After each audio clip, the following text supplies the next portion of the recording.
İnsanların başarısızlığının asıl sebebi dağın tepesini geçmek istememelerinden kaynaklı. Herkes dağın tepesine çıkmak istiyor ama kimse yolculuğa çıkmak istemiyor. Sen onları aştıkça her aşmanda daha da güçlü bir haline geliyorsun. Çok daha kuvvetleniyorsun mantıken, mentalen. Başarabildiklerinin farkına varıyorsun. Ben ilk başladığımda günlük 10 pound bana para kazanmak internetten hayal geliyordu. Şimdi 1000 kazanıyorum yetmiyor. Ben şunun farkındaydım. Ben bir gün zengin olacağım. Bir gün milyonlar kazanacağım. Bir gün hayalimdeki hayatı yaşayacağım. Ben buna inanarak her gün tohum ektim. Hem kafama, bilincime hem de hayatıma.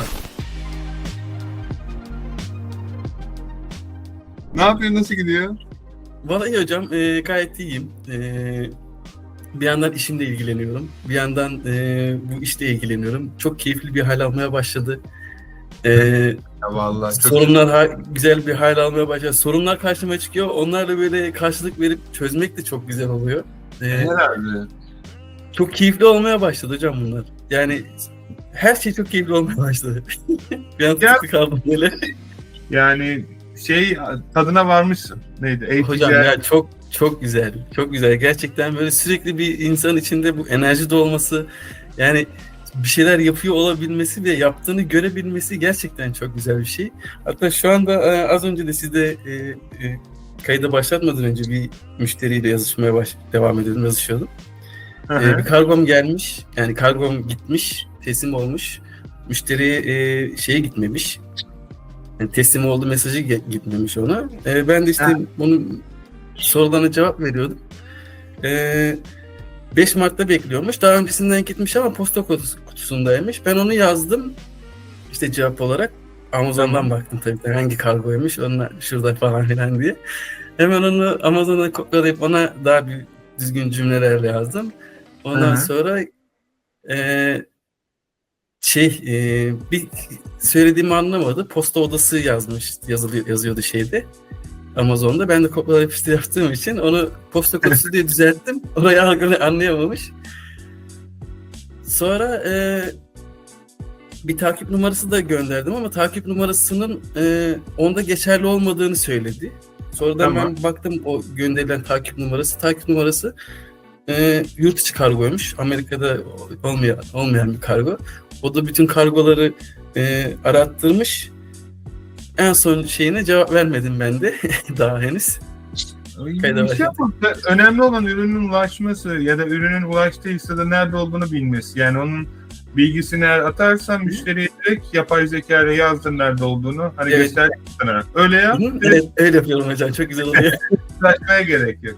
Yani ya bunlar ufak şeyler. Hani önemli olan aslında senin heyecanın, yani senin o başarman. Yani ben çok istiyorum, açık konuşmak gerekirse, hani herkesin başarılı olmasını çok istiyorum ama şeyin farkına varıyorsun bir saatten sonra. Yani herkes başarılı olmak istemiyor ki. Hocam ama işte yani ne yapayım? Uğraştığım şey, yani yaptığım şey için yani fiyat vermek doğru olur mu bilmiyorum ama hocam yani 4 dolarlık 3 dolarlık bir şey satışın şeyi, ama orada hani bir mail geldi, hemen bilgisayarın başına geç, ona cevap ver, nereden gelmiş, çok keyifli bir şey hocam, iş gibi değil yani. Orada bir şey, sorunları çözüyor olmak, yapabiliyor olmanın farkında olmak çok güzel bir şey. Sebebini sana söyleyeyim. 1 dolarlık da olsa, 1 milyon dolarlık da olsa müşterine aynı davranan insanlar zaten milyon dolarlık şirketlere sahip oluyor.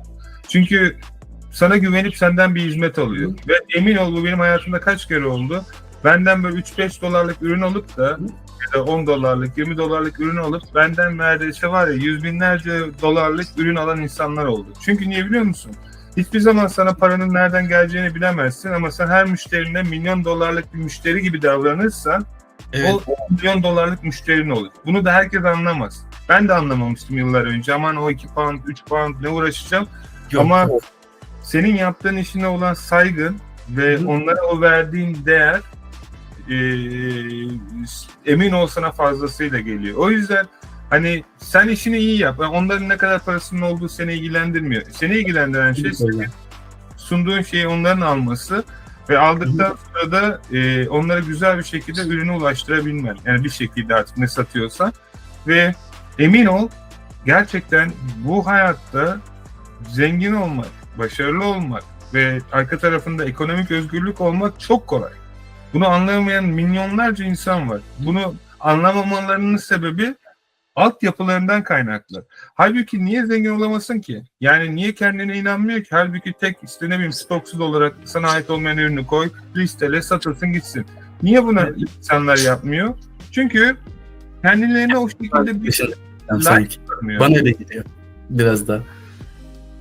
Yani hemen bir verdim 10 ver gibi bir şey var. Bir karşılık bekleme isteği var çoğu insanda. Ama yani bu şey olmadan, yani bu 3'ler 5'ler olmadan, o müşteri portföyünü oluşturmadan da onlar nasıl gelecek?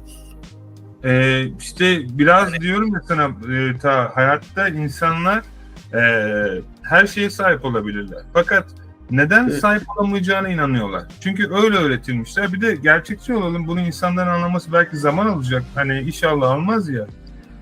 Yaratılma sisteminde bize çocukken hani okula git, işte ne bileyim maaşlı bir işe gir, garanti olsun için, sigortası olsun. Evet. Ama matematik yaptığında ömrünün sonuna kadar bile çalışsan hani 2-3 milyon Türk lirasını geçmiyor yaptığın şey. Yani mantık bulamıyorsun. Avlatılma gibi bir şey hocam o, ama biraz da hani coğrafya kaderdir şey biraz da doğru. Yani burada o çok bize empoze ediliyor. Yani coğrafya kader olsun, ne kadar çalıştığın hiç önemli değil. Sigortalı bir işin olsun. Hı. Sabah git, gece yarısı gel, hiç önemli değil, ama sabit bir gelirin olsun. Bu sefer de insan nasıl yaşayacak? Nasıl deşarj olacak? Seni kalıba sokuyorlar. Yani bu kalıba sokuyorlar ki herkes gibi ol. Özel olma. Ama yaratıcı ya da ne inanıyorsan seni özel olduğun için yarattı bu dünyada. Halbuki o özelliğin sayesinde milyonlar kazanabilir bir insan. Ama olay para kazanmak değil benim aslında artık bu saatten sonra odaklandığım. Olay insan olabilmek. Çünkü hocam, onu çok sizi de çok iyi görebiliyorum. Hani yoksa bu kadar yani bilgi işleyişi bilip de yani niçin uğraşayım diyebilme şeyi çok var. Sebebi yani aslında çok basit. Ben de herkes gibi hani yani 25 yaşındaydım. Yanlış hatırlamıyorsam her şeyimi kaybettim. Yani maddi manevi olarak böyle çok büyük bir buhrandan geçtiğim zaman da hayatın neden yaşadığımızı, neden bu hayatın böyle bir düzeni olduğunu, neden paranın dünyayı kontrol ettiğini ve neden paranın sadece belirli insanlarda olduğunu ve akabinde de her şeyin hayatta değiştiğini gördüm ve herhalde bir 6 ay hiçbir şey yapmadım. 6 ay boyunca hep kitap okudum, yürüyüş yaptım. Sadece kendimi dinledim. Hani derler ya, mesela bizim hani Kur'an'da bile yazar mesela, ilk güya inan ikradır, oku. Hani ben buna çok kafayı taktım. Ve hani din olayından kaynaklı değil bu arada. Yani dünyanın gelmiş geçmiş en büyük dinlerinden biri olan Müslümanlığa bile inen kitapta ikra yazıyor. Yani oku diyor.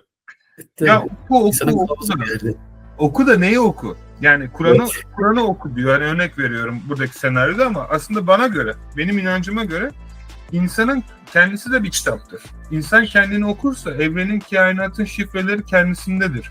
Yani insanın istediği her şey aslında kendi içinde mevcut. İnsanoğlu yaratabilme gücüne sahip. Tabii ki yaratma derken yaratıcının... O anlamda değil. Tabii o anlamda söylemedim. Yani şimdi şöyle bir şey var. Sen bir şey hayal ediyorsan onu sana Allah nasip ettiği için hayal edebiliyorsun. Bu kadar boyutta inanıyorum ben. Ama demek ki sana yardımcı olacak. Onu verecek ki. Senin de onun için bir mücadele etmen, eyleme geçmen lazım. Tabii ki de. O kadar şey araştırdıktan sonra dedim ki ben zengin olacağım. Ve yaratıcıya şöyle bir söz verdim. Bu benim, hani sen diyorsun niye yardımcı oluyorsun? Benim olayım kimseyle değil. Ben onları aşalı bence çok oldu. Benim olayım yaratıcıyla. Yani şu anlamda. Ben ona dedim ki Allah'ım dedim, böyle bir durum yaşadım. Bunu da sen biliyorsun. Ve bunu kimseye söyleyemiyorum. Ama dedim sen bana olur da bir anda işte ne bileyim zengin edersen, ekonomik olarak özgür kılarsan ben de sana söz veriyorum dedim. Ben de bunu benim gibi zamanında o durumda olan bütün insanlara yardım etmek için hani elimden geldiğince yaşadığım sürece yardımcı olacağım. Ve bunu herkese en kolay ve basit şekilde yapması için yardımcı olacağım. Ve böyle bir söz verdim. Yani ben sözümün eğriyim. Yani elimden geldiğince vermeyeceğim sözü tutmam. Yapacaksam da sözümü vermişsiniz. İyi ki de sözünüzü tutuyorsunuz. Çok teşekkürler. Hani benim olayım şeyle değil, böyle hani gerçekten. Ve ne oldu? Çok bir yıl gibi içerisinde zengin oldum. Hani bana nasıl olduğunu sorma. Amazon mu yaptın, eBay mi yaptın? Bir anda her şey kendinden gelmeye başladı. Niye biliyor musun? Çünkü ben kendimi ona layık gördüm. Dedim ki madem böyle oluyorsa öyle de olur. Öteki türlü de olabilir. Ben buna inandırdım. Kendimi hipnoz ettim. Ve her yerden fırsatlar, iş teklifleri, paralar kendiliğinden gelmeye başladı. Ben de anlayamadım bunun nasıl bu kadar kolay ve hızlı bir anda olabildiğini.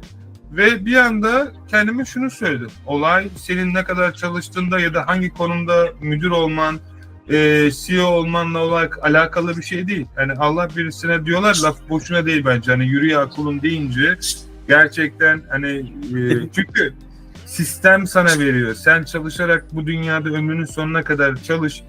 Allah nasip etmediyse ya da Allah bence her şeyi nasip eder de insanın ona kendisi... Doğru yerlerde doğru adımlar da atmak lazım hocam. Yoksa hani sabah 6'da 7'de işe gidip gece 12'lere 11'lere kadar çalıştığımız zaman da hani çalışıyoruz ama ya bu tabii ki de hor görmek ya da şey yapmak değil. Ben de aynısını yapıyorum şu anda. Ben de sabah gidiyorum, akşam geliyorum, gece geliyorum, yapıyorum ama hani bu durumdan da kurtulmak için yani biraz daha rahat, refah içinde girmek için başka işler de yapmaya çalışıyorum. Hani örneğin e-ticaret gibi, örneğin hani şimdiki yeni gösterdiğiniz bu affiliating marketing'de ona da biraz şey yapmaya, odaklanmaya çalışıyorum.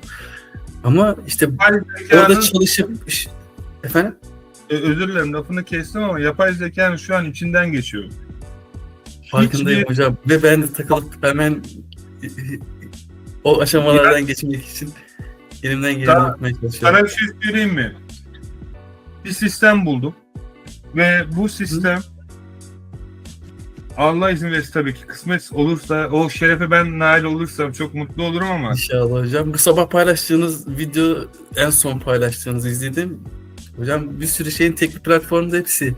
Yani ona kaydol, ona kaydol, ona kaydol diye tek bir şeye toplamışsınız. Yani mükemmel bir şey. Şöyle şimdi bak tamam şunu düşündüm. Ben arka tarafta benim bildiğim 1000-2000 pound'a yakın sırf aylık yazılımlara para veriyorum. Hı. Ve yani şimdi her yazılımın kendine göre farklı bir avantajı var. Ve ben şunu düşündüm. Bana bu yazılımlar ne kadar para kazandırıyor? İyi para kazandırıyor. Bunu niye herkes yapmıyor? Çünkü herkes bu bilgiye sahip değil. Bilgiye sahip olsalar zaten böyle bir düşünceye sahip olmayacaklarına eminim. Ve benim hayatım boyunca ben her şeyi otomatiğe bağlama taraftarıyım. Sebebi şu, eğer ben ne kadar para kazandığımın bir önemi yok, ben özgür olamıyorsam. Bu dünyada zengin insanlar vardır, özgür insanlar vardır, ikisine de sahip olan insanlar vardır. Ve ikisine sahip olan insanlar bu hayatı en güzel yaşar. Yani para için çalışmazlar, paralarını çalıştırırlar. Ve ben... Uyuduğunda bile çalışıyorlar. Aynen sistem. Öyle, ben yaklaşık 4 geceden beri uyumuyorum neredeyse. Sabahlara kadar yazılımla uğraşıyorum ve bütün yazılımların bana para kazandıran, affiliate marketing ürün araştırmasından tutup affiliate ürünlerini bulup arka tarafta bunları sosyal medyalarda paylaşıp short videoları ve içerikleri oluşturup bütün hepsini binlerce farklı platformda bir tuşla ortalama 30 saniyede yapabilecek bir sistem geliştirdim. Bu benim 7 yılımı aşağı yukarı gece gündüzümü alan bir şey. 30 saniyede yapılabileceğini hala da tam bitim son aşamalarındayım. %95 kaldı diye düşünüyorum. Şu an çalışıyor. Sadece üstüne koydukça ya iyi tamam da burası da daha iyi para veriyordu. Bunu da eklesem ne olur düşüncesine geldim. Ve şu ana kadar bence yani Türk şirketi olarak, biz Türk şirketi değiliz, İngiliz şirketiyiz ama sonuçta kurucusu benim ve ben Türk'üm ve gurur duyuyorum. Ve Türkiye'deki herkesin özellikle mesela liseden çıkıp iş aramak yerine kendi işlerini kurmalarını sağlayıp hem de neredeyse sıfır sermaye denecek kadar az bir parayla çok uçak hani astronomik rakamlar kazanıp ümit ediyorum ki hem ailelerine güzel bir yardımcı olup, ne bileyim, annesine babasına ev alır, kendisine güzel bir gelecek kurur, ya da inandığı bir şey varsa bu sistemi daha da geliştirir, bizden sonraki yerlere ulaştırır. Çünkü benim hedefim, her zaman yaptığım şey 100 yıl sonra bile çalışacak bir boyutta olması gerekiyor. Yoksa hani bugün yaptığım şey yarın çalışmayacaksa kimse bunu bilemez, ama hani vizyonunu bilirsin. Yani Tabii. vizyon başka bir şey. Kesinlikle hocam. Ve yani gerek eBay olsun, gerek Amazon olsun, bütün hepsinin bir satış platformunda çok hızlı bir şekilde çalışması demek ve bütün Türkiye'deki güzel kaynaklarımızı, ne bileyim, Bursa'da halılar var, havlular var, doku kilim var, İzmir'de aynı şekilde denizcilik üzerinde çok iyiyiz. Arka tarafında İstanbul'da çok büyük bir tekstil sektörü var. Tabii ki hani her yerde var. Edirne'de de aynı şekilde. Doğu tarafımız, Anadolu, yani yüzyıllar boyunca savaş olmuş bir yer. İnsanlar burayı neden almak istiyordu? Yani güzel toprağı olduğu için değil, oralar bereketli ve orada çıkan şeyler dünyanın çoğu yerinde yok. İngiltere bile dünyanın en güçlü ülkelerinden bir tanesi, ama çoğu şeyini Türkiye'den ithal ediyor buraya. Ve biz niye onlara kendimiz satmak yerine niye onlara verelim ki? Şöyle bir durum. Mesela Türkiye susam olarak çok, biliyorsun, benim ilk üniversitem ziraat olduğu için Türkiye mesela dünyada çoğu yerinde yüzde bilmiyorum ne kadarlık diyor, ama bayağı büyük bir markette susam üretimi Türkiye'de. Türkiye'den yurt dışından susam alıyorlar, bize susamı simit yapıp bize satıyorlar. Evet. Biz de yapabiliriz. Niye bunu böyle bir saçma takılıyoruz ki yani? Fındığımız olsun, çayımız olsun hep buradan en iyi şekilde gönderiyoruz. Bir de işin alt kısımlarını kendimiz parayla satın alıyoruz. Yani en kaymak tarafını veriyoruz. Bir de benim anlamadığım parayla daha pahalı alıyoruz. Bir de benim anlamadığım şey, özür dilerim yine lafını kestim, çok güzel gidiyor çünkü şey kısmını da eklemek istiyorum. Şimdi mesela Türkiye'de satıcılar var. Bu arada satsınlar, saygı duyuyorum, ben de zamanında sattım. Zaten hatta ilk e-ticaret geldiğinde biz yapıyorduk oradaki şeylerin çoğunu ilk PayPal zamanlarında. Şimdi baktığın zaman Türkiye'de bir ürünü bir X platformda, adını vermeyeyim ama çoğu izleyen zaten anlar, şey olarak mesela aynı şeyi orada satmaya çalışıyorsun ve 5 Türk lirası kazanıyorsun, 10 Türk lirası kazanıyorsun. Fakat aynı emeği, belki daha az bir emeği gösterdiğinde burada aynı üründen 20 pound para kazanıyorsun ve aynı ürünü satıyorsun. Ve ben bu yüzden hani Türkiye'deki bütün üreticilerden çok hani rica ediyorum. Kendileri bilir tabii ki, ama ürünlerin aynısını yurt dışında satsalar ki çok kolay. Ve bu ürünleri yurt dışına, yani kendi başlarına satsalar 20 pound para kazanacak ve günde 5 tane satışı olursa 100 pound, ötekisinden 25 lira kazanacak, birinden 100 pound diyelim, örnek veriyorum, kar marjı olarak. Tabii ki bu milyonlara çıkıyor. Bizim buradaki depolara 5-6 milyon poundluk mal gönderiyorlar bir tırlarla. Yani büyük şirketler var benim hani çalıştığım. Tırlarla mallarını gönderiyorlar. Adamlar bunun farkında. Yani keşke herkes onların gördüğü gibi görebilse, harekete geçebilse. Ne yazık ki çok fark ediyorum. İnsanlardaki umutsuzluğu. Yani hani sen dedin ya mesela coğrafya kaderdir. Örnek veriyorum. Şimdi ben bu aralar onu çok görüyorum hani şey olarak insan, ama şunu da anlamak lazım. Ben de Türkiye'den geldim ve 20'li yaşlarımda 21'de çıktım yurt dışına ta ve benim için de coğrafya kaderdi. Benim cebimde bir kuruş para yoktu. Hiçbir şeyim yoktu. Yurt dışında akraba vardı da hani ben gittiğim ülke de yani Litvanya. Bunu niye sana söylüyorum? İnsan kendi kaderini kendi yaratır. Herkes bu dünyada Mehdi'yi bekliyor. Maalesef. Hocam biraz o coğrafya kaderli kısmı bence ya hocam, tabularını kırana kadar. Yani onu kırdıktan sonra diyorsun ki böyle bir şey tamam beni buraya kadar getirdi ama yani ben evet böyle sanıyordum ama işte böyle değilmiş aslında. Yani hiç kaderlikte bir şey yokmuş. Hatta bunları gördükten sonra bu krizi fırsata çevirebilmek aslında daha iyi bir başlangıç olabiliyor. İşte onu anlatmaya çalışıyorum. Ben Türkiye'de ne şartlarda çalıştım. Yani gece gündüz çağrı merkezlerinde uyuduğumu bilirim ben. Telefon başında müşteriler aradığı zaman uyanırdım. Öyle satış yapardım ben. Ama ne oldu? O kadar zor şartı gördükten sonra yurt dışına bir geldim. İstediğim her şeyi yapabiliyorum. Hem de 10 kat daha iyi. Niye biliyor musun? Evet. Orada öyle bir güçlü bir şekilde aslında farkına varmadan hayat savaşı, işte yemek kavgası, yani bunlar Değil mi? öyle bir güçlendin ki ben hani Türkiye'den buraya gelip de hani milyon kazanamayacak bir insan tanımıyorum. Yani kendi tercihidir. Şimdi şey de düşünebilir insan. Abi ben 10 seneden beri, 20 seneden beri İngiltere'deyim. Hala işte ne bileyim asgari ücret alıyorum İngiltere'nin parasına göre. Ama anlamadığı nokta bu Abi dünya... ben buradaki hayatı orada sürersen aynı şeyi yaşayacaksın. Aynen. O değiştirmedikten sonra mentalite fark etmiyor ki. Aynen Yani öyle. ha burası ha orası. Sen gel. Sadece isimler değişik. Ha benim burada dönerci arkadaşlarım var. Adamların adaları var. Doğrudur hocam. Valla döner burada da çok satıyor, orada da şey yapar ama yani çok da severim. şey Hocam demek... çağrı merkezi değil Buyur lütfen. sizinle hani bir görüşmemizde bir kart numarası istemiştiniz benden. Ben kart numarasını verdikten sonra bu Yapı Kredi mi demiştiniz. Çok şaşırmıştım orada. Nasıl? Ya Şimdi çok önceden işte çalışmıştım oradan onu aklınızda kalması, şey yapması söylemeniz. Bir de numaralar sayılar ve hepsi ardışık sayılar yani. Hani oradan aklınıza gelmesi çok şaşırtmıştı beni. Şöyle bir şey var. Benim kafa zehir gibi. Yani bu ben akıllıyım demiyorum. Arada fark. Akıllı insan başkadır. Akıllı insan güzeldir. Ben severim. Ama aklını kullanamazsa bir aklın bir faydası olmaz. Evet. Ben bana verilmiş gücün farkındayım. Yani inşallah herkes farkında olur. Yani şu anlamdaki bir güç. Dünyayı ben yaratmıyorum ya da böyle. Hayır öyle bir şey değil. Ben sadece ne iyi yapabildiğimi biliyorum. Ben çok iyi bir satışçıyım. Yani kendimi bu konuda her türlü eğittim. Ve dünyanın hangi işini yaparsan da yap.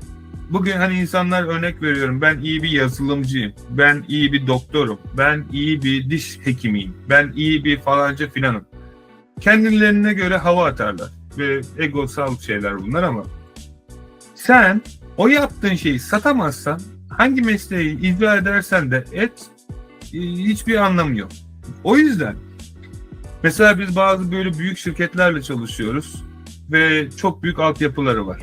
Ama satış yapamıyorlar. Yani diyor ki mesela ya altın versen adamlara bedava orada olduğunu bilmiyorlarsa senden alamazlar ki.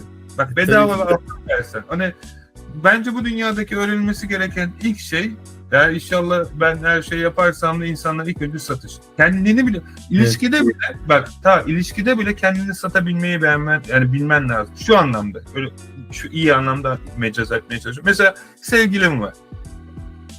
Senin gibi on binlerce erkek var. Neden seni seçsin?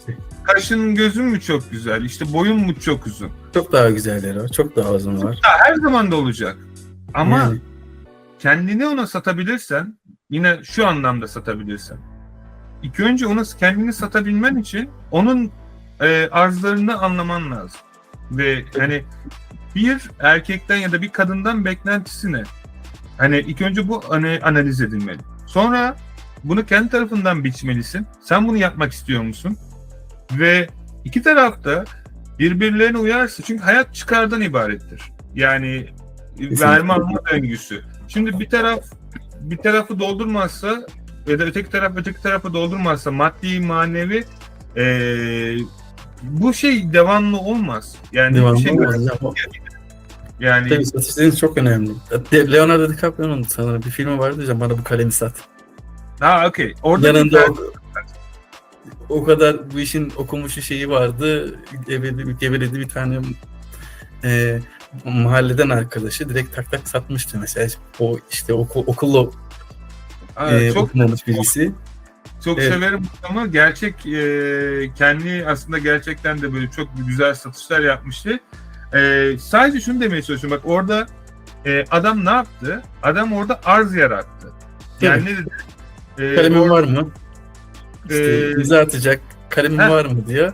Hayır yok, o zaman bunu alabilirsin. Çok güzel. Bak ihtiyaç yarattı ona değil mi?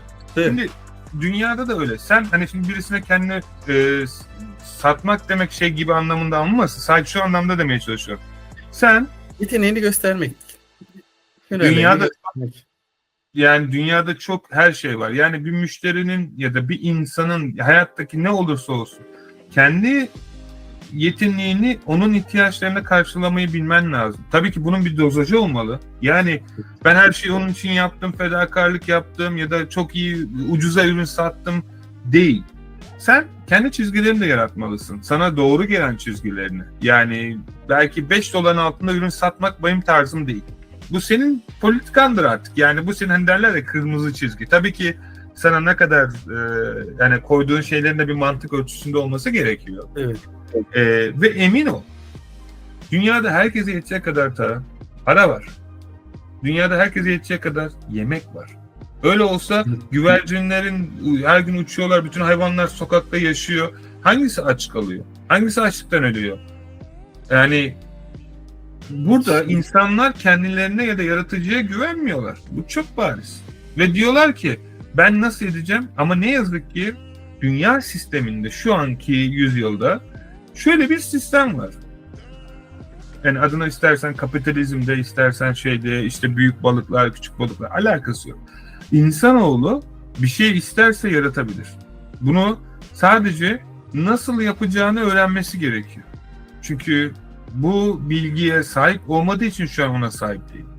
Ve bunu da başarmak için başarmış insanlarla çalışmak zorunda. Yani bugüne kadar takıldığın insanlar seni artık tatmin etmiyorsa seni tatmin eden insanlara ulaşman lazım. Sana değer vermiyorlarsa senin değerini bilen insanlarla beraber vakit geçirmen lazım. Çünkü her insan bir kitaptır ve sana her kitabından güzel böyle bilgiler verebilir. Bir fikir insanları milyoner yapar ve benim kaç kere başıma geldi. Ve olay ne eBay, ne Amazon, ne diğer şey. Sen orada yokken eBay dükkanından satış gelip sistem müşterine gönderiyor mu? Yani alıp gönderiyor değil mi? Gönderiliyor. Evet. Bana sadece mailleri geliyor. Tamam. Para kazanıyor musun? Hani şey olarak satış olduğunda para. Bitti. Bu kadar basit. Yani niye daha da büyütmelisin? Niye daha da üstüne daha fazla alan yaratmıyorsun kendine? İşte bu şu anda benim onları gördüğüm için, bunları yaşadığım için bu fiyat falan hiç önemli değil. Onlar zaten oldukça cevap verdikçe zaten şeyler geliyor. Diğer satışlar geliyor. Hem de bedava İngilizce eğitim alıyorsun. Tabii onu yazıyorsun, ediyorsun, çeviriyorsun, şey yapıyorsun, haber dedi, şunu dedi. Çok güzel. Ve ya bu gerçekten çok güzel bir başarı. Benim içindeki, yani kendi adıma konuşuyorum hocam. Yani şundan kaç sene öncesinden, şimdi sizin YouTube'da videolarınız, yani görüyorsunuzdur kaç kişi izlemiş, kaç kişi beğenmiş falan diye. Ben onları izliyordum ve şu an sizinle karşılıklı muhabbet ediyorum hocam. Yani burada ben kendi adıma çok büyük bir başarı olarak görüyorum bunu. Yani ya, hem öyle ama çok kişi izliyor, görüyor. Düşünün ama nasıl direkt adım atmadıktan sonra, yapmaya çalışmadıktan sonra, üstüne gitmedikten sonra, yani ilk hatada olmuyor bu be, işte şu kadar zarar ettim deyip geri dönmedikten sonra bir şeyler gerçekleşiyor, oluyor ve şu an yani daha da ileri gidiyor. Eminim ki daha da ileri gidecek. Daha da şeyler olacak. Farklı bir şey gördüğüm zaman, fırsat gördüğüm zaman bu sefer daha bir korkusuzca adım atacağım mesela. Ya bak, ya da buradaki bilgilerle oraya bir harmanlanacak bir şeyler olacak. Bundan eminim. Yani şu anda tam anlamıyla şu karşıma şöyle bir hedef çıkarsa daha bir donanımlıyım diyebilecek şeyinde değilim ama şu özgüvene sahibim. Bir şeyi gördüğüm zaman rahatlıkla üzerine gidebilirim. Yani yapabilirim. O şey değil. Aslında sana bir şey söyleyeyim, bak para matematiğini ben gerçekten hani şey olarak bildiğime inanıyorum. Yani tabii ki her gün ben de yeni şeyler öğreniyorum. Diyorum ya, yapay zeka ile sistemin içinden geçti. Şimdi kimse bilmiyor. Yarın bir gün o yazılımı kullandıklarını da anlayacaklar ama şunu demeye çalışıyorum. Şimdi senin için aslında otomatik olarak yapılması gereken süreç bu. Bak sadece bunu kafanda, bunu belki bir yıl sonra yaparsın, sen demiştin dersin. İnşallah da dersin, güzel bir şekilde olacaksa tabii. Bak bu dükkan ortalama olarak 6 ay sonra senin için 3.000 ile 5.000 dolar ya da işte 10.000 dolara kadar bir ciroya rahat çıkacaktır. Bundan sonra tabii bu garanti değil ama hani doğru bir şekilde ilerlerse olması gereken şeyi söylüyorum. Genel olarak bütün binlerce yönettiğim hesaplar. Bunu bir yıl boyunca bu şekilde devam ettireceksin. Tamam mı? Sonra bir yıl içerisinde bir şirket kurup Bunu şirket hesabına çevireceksin ki bunu istediğin zaman da çevirebilirsin şimdi bile. Sonra, hatta şimdi yapsan örnek veriyorum daha iyi olur. Evet, Sonra kafamdaki o size soracağım sorulardan bir doydu. şirketin bir yola ulaştı mı? Okey. Şirket aylık olarak ne kadar para kazandırıyor bu otomatik sistemde, hem de hiç elemanı olmadan, yani diyelim 5.000 pound. Tamam. Şimdi bunu internet sitesine artık şirket, yani senin şirketini bu otomatik sistem sana hiçbir şey yapmadan pasif 5.000 dolar kazandırıyor mu? Kazandırıyor. Örnek rakam veriyorum. Tamam. Buna gideceğiz. İnternette satışa çıkartacağız. Ve bu şirketi milyon dolarlık insanlar gelecek, tutup da eBay hesabı açmaz onlar.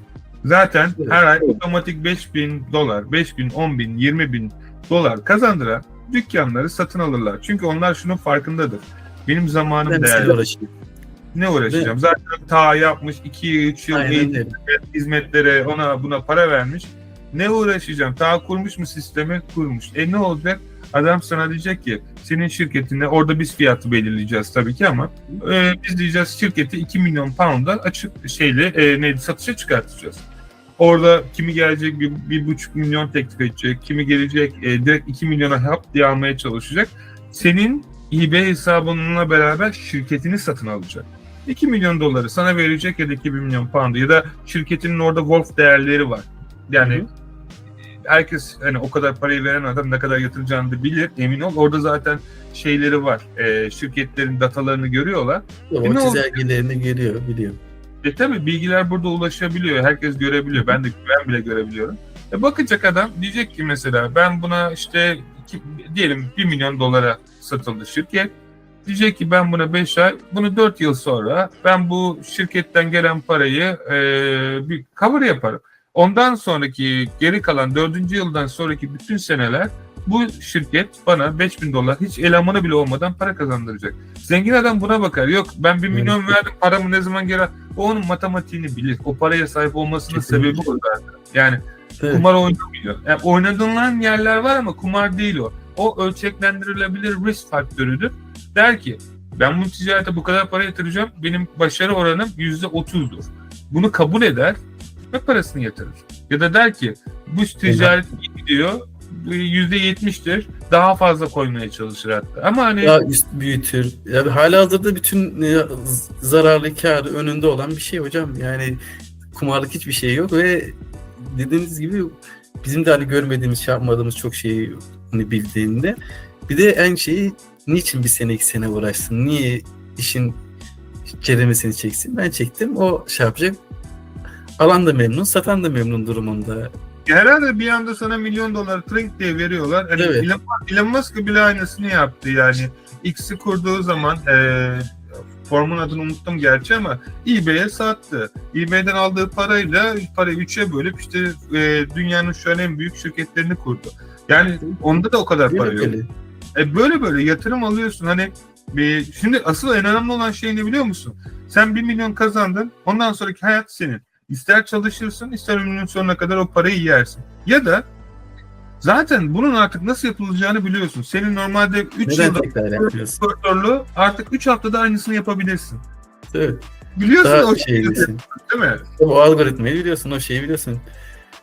O yapman gereken. Bir de yani ben 50 tane satışla başlamıştım hocam. Bir de benim hesabım eski olmasına rağmen 50 tane satışla başlamıştım. Şu an 2000 tane listelenmem var yani. 2000 tane listeleme şeyine çıktık birlikte. Ki daha bu mesela bir bu kadar da süre üzerine gittiğim zaman ne kadar olacak? Yani böyle dikkatli bir şekilde keyif alarak yaptırmayı sürdürdüğüm zaman daha neler olacak? Daha yani bunların olacak şeyleri de beklemesi de, bulması da çok güzel bir şey. Ben bazen diyorum yani gerçekten bu ticarette yüzlerce insan yapmaya çalışıyor ama kimse yapmak için yapmıyor ta. Sen yapmak için yapanlardansın. Hani başarının aslında bence ana faktörlerinden bir tanesi. Tabii ki arka taraftan hani teknik olarak biz destek veriyoruz ama burada anlatmaya çalışması nokta senin de buna karşı bir meylin olması. Sen de uğraşıyorsun. Sen bazen bana gece 2'de yazıyorsun. Hani olay kaçta yazdın değil. Hani demek ki 2'de bile çalışıyorsun. Hani tabii hocam. Bu aralar böyle hani karşılık vermeye başladığımdan beri daha sabah ilk işe gitmeden hemen açıyorum bilgisayarı, bakıyorum ne gelmiş ne gitmiş. Yani bazı şeyler o geliyor, bu indirim şeyleri mesela, hemen onlara giriyorum, %10 indirim yapıyorum ya da sisteme, Amazon'a giriyorum, hangi kargo gitmiş, hangi kargo gitmemiş, hangisi gecikmedi falan, onlara bakıyorum mesela. Onlara göre şeylerini müşterilere yazıyorum. Ondan sonra gidiyorum, kafam rahat. Sonra işteyken de mesela mesajlar geldiğinde de mecburen eve gelmem gerekiyor. Eve geldiğim zaman hemen ilk iş gene tık onları şey yapıyorum. Sonra çok yani bir görev var ve ben o görevi yapıyorum. Yaptıktan sonra böyle ister istemez bir insanın içine böyle bir hoş bir şey geliyor. Yaptım. Sonra biliyorum ki karşılığını alacağım. Onlar teşekkür ediyor. Ben diyorum. Ondan sonra bakıyorum zamanı gelmiş. Limit arttırımı yapmam lazım. Limit arttırımı yapıyorum. Bakıyorum bana çok güzel bir mesaj gelmiş. Limitini şuradan şuraya çıkarttık diye. Kaldı ki bu ikinci yükseltmelerinde daha benim burada şimdi takvimimde var. Ne zaman limit arttır diye şeyim. Bak 16'sında limit arttırımı talep et diye kaydım var. 16'sında limit arttırımı yapacaktım. Limiti kendileri arttırmışlar 2000'e. Ama arka tarafta doğru işlem yapınca benim bu hani o sistem otomatik çalışıyor ya, müşterilere sen zamanında cevap veriyorsun, ürünler zamanında gidiyor ve sen her şey, sistem güzel çalışıyor ya. Sistem güzel çalışınca Evet. otomatik olarak algoritma da sana diyor ki iyi, sen sözünü tuttun, biz de senin sözünü tutuyor. İnsanların çoğunun anlamadığı nokta bu zaten. Emek etmiyorlar ki, Evet. her şeyi böyle ya tamam ben yapay zeka sistemi kuruyorum. Otomatik olarak ürün yüklüyoruz, ürün gönderiyor, takip numarası koyuyor. Yani sen neredeyse teknik tarafta hiçbir şey yapmıyorsun. Fakat insanlar şunu düşünüyor. Ya ben hiçbir şey yapmayacağım. Evet, hiçbir şey yapmayacaksın. Fakat ya müşteri yazdığında o senin hani müşterin sonuçta, onunla Tabii da ki. şeyler yazman gerekiyor. Ha bunu da yapay zekayı yaptırırsın. Fakat hani Ben bir yerde ona yaptırıyorum yani. Onun Yani- verdiği cevabı ben işte oraya yazdırıyorum. Diyorum ki bana buna uygun işte bir algoritmasına, politikasına şey yapmadan, zarar vermeden bir cevap yaz diyorum. O yazıyor. Bakıyorum hoşuma gidiyor. İşte bir sadece başına hangi müşterisi, onun ismini en sonra saygılarımla kendi dükkanımın ismini yazıyorum. Gönderiyorum. Sonra hiç bu zamana kadar böyle bir olumsuz cevap gelmedi. Öğrettiğiniz gibi yapınca her şey çok güzel oluyor hocam. Ben sana bir şey söyleyeyim mi? Gerçekten hani inşallah yani şirketine $1 milyon satarız burada. Belki İnşallah. buraya gelir. Yani hem O en buraya büyük hedefim. kağıt kürek evraklar için gelmene gerek yok ya bu arada. Sadece ortalama 4 ile 8 hafta sürüyor şirketin satılım süreci. Bir avukat gerekiyor orada. Sağ olsun benim çok sevdiğim var. Mesela ona veririz evrakları, şirketi satarız. Eğer tabii satmak istersen. Ve ne güzel olur. Yani hani büyük görmek lazım. Tamam bu böyle $1-2 dedim ya sana en başta. Hani niye uğraşıyoruz? Ama insanlar büyük resmi görmesi lazım. Yani ama Kesinlikle. Buralardan geçmeden, buralara cevap vermeden, yani bunlar böyle gitti geldi, olumlu feedback, bunlar olmadan zaten bu hani direkt hadi bakalım $1000'lık, $2000'lık işte şunluk bunluk, yani ondan olacağını hiç düşünmüyorum. Çünkü onlar olmadan bu ufak tefek şeyler Ama seni yine algoritma öne çıkartmıyor. şu an Evet. yine bak dükkanın ne kadarlık satış yaptı toplamda? Hocam şu an 900'e falan geldim. Ama bir de şöyle bir şey var. Ben bu arada söylemeyi unuttum. Benim işte bu şekilde yapmadığım anlarda mesela İngiltere'den kapatma geldi. İngiltere kapatıldı. Ben şimdi Yok. tekrar Amerika'ya başladım. Biliyorsunuz. Onu şey yapmadık. Muhabbetin arasında kaldı. Evet. Orası kapandı. Biz buraya tekrardan başladık. Tekrardan o listelemeler böyle 1'den 2'den 3'ten 5'ten şey yaptık yani. Direkt o limit kadar yüklemedik biliyorsunuz. Günlük 10 tane 15 tane ki yani algoritma şeyleri. Şimdi yani inanamıyorum, 2000 tane listelenmem var yani hocam. Yani Ben 50 nerede, 2000 nerede? 50 yani onu 10 milyona falan çıkartacağız inşallah. İnşallah hocam, inşallah. Yani Ya, hiç şüphem yok yapılır. biliyor musunuz hocam? Gerçekten. Yani Teslimi başladığımda da yapabileceğimi, yapacağımı hiç böyle yapacağım, edeceğim şeyindeydim. O hani Bir şey soracağım. Hep bana soruyorlar. Ben merak ettim. Tamam, Evet. bunu bu kadar başarabileceğini bilseydin daha önceden bu işe girer miydin? Hocam girmez olur muydum? Tabii ki de girerdim. Ya hep böyle Hep görüyorsun, izliyorsun ama arka taraftaki o bahanelerim var ya hocam. Ya şu borcumu ödeyeyim de ondan sonra gireyim, bir şey olursa da zaten hani borcun üstüne eklenmez bilmem ne falan filan. O o beni yıkan taraf o ve eminim yani izleyenlerden de hani girmeye çalışan ve girmeyen arkadaşlarımızdan da arka tarafta o onu çok sıkı bir bağla tutuyor. Yani borcumu bitireyim, şunu yapayım. İnanın bunun sonu yok. Hiç sonu yok. yok. Bir an önce O başlamaları lazım ki bir an önce bu aşamalardan geçip 50 listelemesi 100 olsun, 100, 200 olsun, 200, 250, 300, 400 böyle bir gitsin. Zaten şimdi o limit arttırımı şeyini ben böyle dört gözle bekliyorum ki hemen gelsin de zamanı hemen o sizin önerdiğiniz o mail var onu başlıklarını değiştirerek mail atayım da ben dört gözle bekliyorum. O ay hemen normalde ay mesela çok çabuk geçer. Bu şeyden dolayı geçiremiyorum ayı. Ya bu arada ben hani eBay'i arayarak konuştuğum zaman eBay'deki limiti daha hızlı da arttırıyorlar. Hani böyle şeyler de var. Eskiden böyle servisler vardı, veriyordum. Ama yani şu an onlara vaktim olmadığı için mesela yapamıyoruz. Ama böyle özel ilgilendiğim dükkanlar var benim böyle senin gibi arka tarafta. Hani elimden geldiğince bütün şeyleri onlara sunuyorum. Ya aslında şu olay biliyor musun Tarık? Bana göre Adım hayat adım hocam. Adım adım gitmek en bence sağlıklı. çok güzel. Biliyorum herkes zengin olmak istiyor ama kimse o yola çıkmak istemiyor. Ya şey çok önemli. Şimdi Türkiye'de çok kişi mağdur olmuş baktığın zaman. Hani bu e-ticaret şeylerinden. Ve Tabii ne ki yazık hiç. ki bir şey diyemiyorsun. Çünkü hani ben insanlarla konuştuğum zamana bakıyorum. İnsanlarda çok ciddi bir güven sorunu var. Evet. Yani En büyük güvensizliğimiz de hocam kendimize. Yani kendimize güvenemiyoruz. Bahanelerimiz çok var. İnanılmaz çok bahanelerimiz var. Yani bugün yapmamak için ya da ya olmadı ama ben işte şu nedenlerle olmadı diye bin bir tane bahane sunabilirim. Ama arkadaki bahane yapmadım, yapamadım ya da işte başlayamadım. Bunu söyleyebilsek ya da şey yapıp görüp de tamam bu bahanelerim hepsi her zaman olacak. Ben bir adımımı atayım, ben bir başlayayım. Yani bu baştan sona 1 ile 10 basamaksa hı ben hı. başlayayım tökezleye 3'e 4'e kadar geleyim ama ben geleyim. Bu Ya zaten tökezleme elbet bir yere kadar gelecek ve ben bu noktaya alıştığım zaman arkama baktığımda ya ben bayağı gelmişim. Artık yani şurada ne kadar kalmış? Buradan buraya da atlamak için daha bahane ne sunabilirim? daha sebeplerinden daha büyük yani hayatta amaçlarından daha büyük bahaneleri olmayan insanlar zaten hayatta her şeye sahipler. Yani Hı şöyle hı. düşün, bir tane anneyi düşün, çocuğuna bakmak durumunda varsayalım. Ne bileyim boşanmış, ayrılmış vesaire. Şimdi bu anne her türlü başaracak. Yani o hiçbir şeye bahane etmez ki kendine. Tabii. Çünkü başarmak zorunda olduğunun farkında. Zorunda. Heh, Tabii. o insanlar Hayatta kalmak başarıyor. zorunda. Ötekileri konfor alanında. E, Kesinlikle. Konfor alanımız çok şey.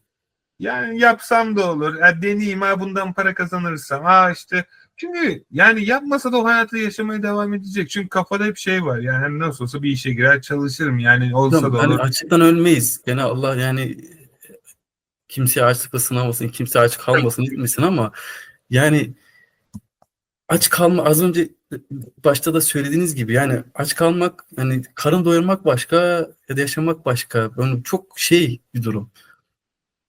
Ben bu evdeyken sadece mesela maillere cevap veriyorum. İşte ne gelmiş ne gitmişe bakıyorum. Her şey bir deneyimdir ya hocam. O deneyimi yaşamadan yok bir şey olmuyor. Başlayamıyorsunuz hiçbir şeye. Bir konumu araştıracağım. Yeni bir şeye mi bakacağım ya da sizin o videolarınızı tekrardan mı izlemem gerekiyor? Hemen Hı hı. topluyorum bilgisayara gidiyorum. Geçen mesela atmıştım size de. Hemen gidiyorum kafeye, açıyorum. Orada çünkü kafamı dağıtmamak için oraya gidiyorum. Takıyorum kulaklıklarımı hani kimseyle şey olmamak için. Ama evdeyken öyle olmuyor. Evde sürekli bir şeyler ilgini çekiyor. Ha şurada bir oturayım, şurada bir şey yapayım, ha şuna bakayım, şuna yazayım. Ama oradayken kafeye gittiğim zaman onu da sizden yine kopya çekmiştim. Şeyde, kahvede şeyinde, kafe işinde o ilk izlediğimiz zamanlarında. Artık ben de Yani yapamıyorum. Yani eskiden o dediğim doğru ama şu an mesela bunu yapamıyorum. Çünkü şeye inanmaya başladım bu aralar. Eğer bir şey yapmam gerekiyorsa o şeyi o anda yapıyorum. Nerede olduğum bir önemi yok. Evet. Ama dışarı O tabii. çıktığım Hı hı. bir şekilde çalışmıyorum. Yani niye biliyor musun? Ben yani çalışmıyorum derken yani daha demin ormanın parkta yürürken meetingdeydim. Yani yapmamam gereken bir şey fakat çok sevdiğim bir insan hani çok değer verdiğim bir Bazı insan. istisnalar olabiliyor. Tabii yani ben hani hem dostluğumuz da var hem de aynı şekilde işte yapıyoruz ama şunu demeye çalışıyorum. Hani o an onu yaşamazsam buraya geldiğimde bunun şeyini anlayamıyorum ve o hani e, yemek yersen Hı hı. sadece yemek ye. 10 tane işte Artık ben yapıyordum bunu eskiden. Yani kötü bir şey demiyor. Hala da yapıyorum. Dün akşam gece evet. 2'de yaptım. Yani ama Siz artık şimdi bir deşarj bölümündesiniz hocam. yani şu Ben de an çalışıyor. yani şu an o öyle. Şimdi yani şey demeye çalışıyorum. Hayatta her şeyin anı var. Yani dostlarınla buluşuyorsan telefona eline alıp oynuyorsun onlarla. Ha, okey tamam. Yani dünya böyle bir dünya şu an. Yani şu an girdiğimiz çağ böyle bir çağ ve ben herkese özgür olmasını tavsiye ederim. Yani çünkü özgür olabilmek bazen bir şeylere evet bazen bir şeylere hayır diyebilme lüksüne ermek demektir. E, Mesela ben daha demin bakıyordum. Şimdi Bodrum'a gitmeyi düşünüyorum. Buradan atlayacağım uçağa. 4 saat sonra bir tane otelde böyle hop oradan çalışacağım. Ama şunu da çok iyi farkındayım. Ben Bodrum'a gidersem çalışmam. Eğlenirim. Çok dene ama sistem çalıştığı sürece sorun değil. Ben sadece niye çalışıyorum? Kesinlikle. Daha iyi şeyler üretmek istiyorum. Üretmek istediğim için çalışıyorum. Bir şeyler çalışmıyor diye değil. Sistem Hı hı. çalışıyor ama ben ne bileyim bunu insanlarla paylaşmak istiyorum. Ya olay burada hani benim ne yapmak istediğimden ziyade şunu demeye çalışıyorum. İnsan özgür olduğunda ve kendi hayatının direksiyonuna geçtiğinde yaşadığı hayatı her gün Allah'a şükür edecek şekilde yaşıyor. Çünkü çok güzel bir özgürlük ve bunu yapabilmek için ilk yapılması gereken şu an ne yapıyorlarsa insanların hani inandığı şeyi yapması. Herkes para kazanmaya çalışıyor ama zaten sevdikleri şeyleri yapsalar para kazanacaklar. Bunu insanlar anlamıyor. Yani anlıyor da belki bahaneleri var senin dediğin gibi. Evet. İşte çalışıyorum. Daha ben sana bir şey söyleyeyim mi? Biz konteynerlardan arkadaşımla benim burada Romanyalı bir arkadaşım var. Yıllar önce konteynerlardan gece 2'de iş çıkışı kitap araştırdık sokaklarda. İngiltere'de sokaklara kitap koyarlar. Sağa sola böyle evdeki eşyaları koyarlar. Ne varsa artık vermek istediği. Ben gece 2'de böyle zenginlerin olduğu yerden yürürdüm. Gece 1'de çıkardım işten, 2'de yürürdüm. O kadar yorgunum, ayaklarım böyle şey. 2'de onları toplardım. Bisikletle eve giderdim. Onları internette ertesi gün binlerce pound'a satardım. Ben öyle sermaye kurup işimi bu hale getirdim. Şimdi emin ol o kadar 12 saat 13 saat ayakta çalıştıktan sonra insanın kimsenin hali kalmıyor ama o zaman param mı vardı yoktu. Yani düşün yani kitap alamıyorsun ama biliyorum kiminin çöplüğü senin milyonların olabilir. Bunu Tabii. anlamak lazım. Yani Evet. onun için O adımları geçtikten sonra zaten hocam. O hedefinizin son adımlara yaklaştıkça o baş şeyleri yapmak zorundayız. Yani o kitapları, o ilk sattığımız ürünleri yani bunları sattıkça zaten keyfine varacağız ki ondan sonra onların hiçbir o zorluklara gelmeyecek bile. Onun keyfine vardıklarında zaten her şey olacak. yani hayat aslında ben her zaman inanıyorum şuna. İnsanoğlu her şeyi yapabilir. İstediği Her her şey. Kesinlikle hocam. Hiç hiç yapamayacağım diye bir şey yok. Sadece bir adım atıp başlamak gerek. Dünyanın bir matematik sistemi var. Para kazanmanın da aynı şekilde. Para kazanmak para için çalışarak olmaz. Bunu anlamak Hı? lazım. Evet. Paranın senin için çalışmasının matematiğini anlamak lazım. Bize hep böyle İngilizce öğretip Fransa'ya gönderdiler.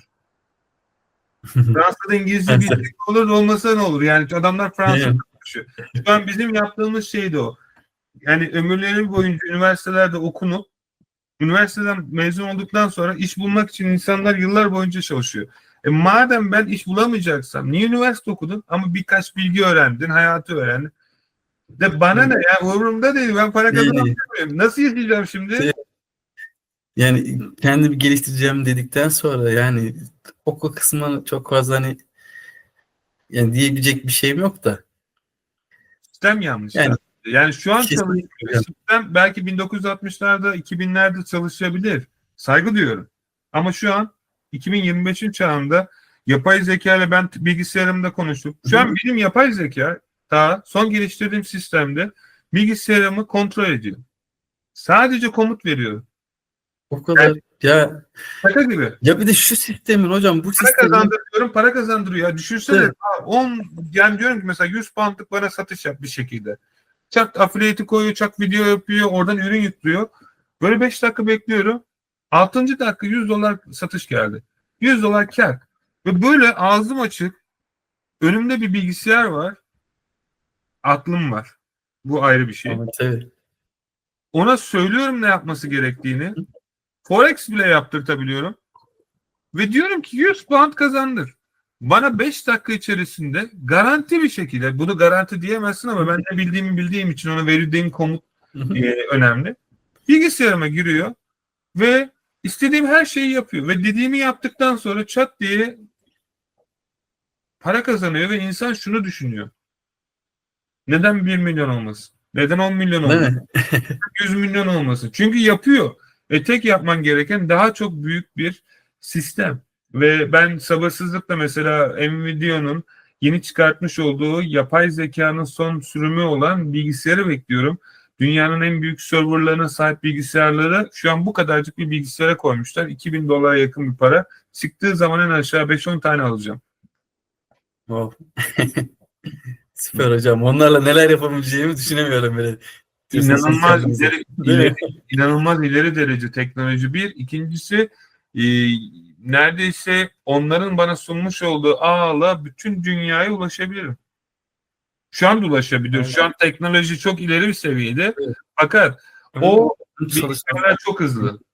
çok hızlı erişim şeyi, Yani ağı çok düşünsene, fazla. bir video editi için normalde mesela bir video yapıyorsun. Videonun uzunluğuna göre değişiyor. Video editlemek için 5 dakika bekliyorsun ya da 10 dakika ya da 20 dakika videonun uzunluğu yaptığın edit.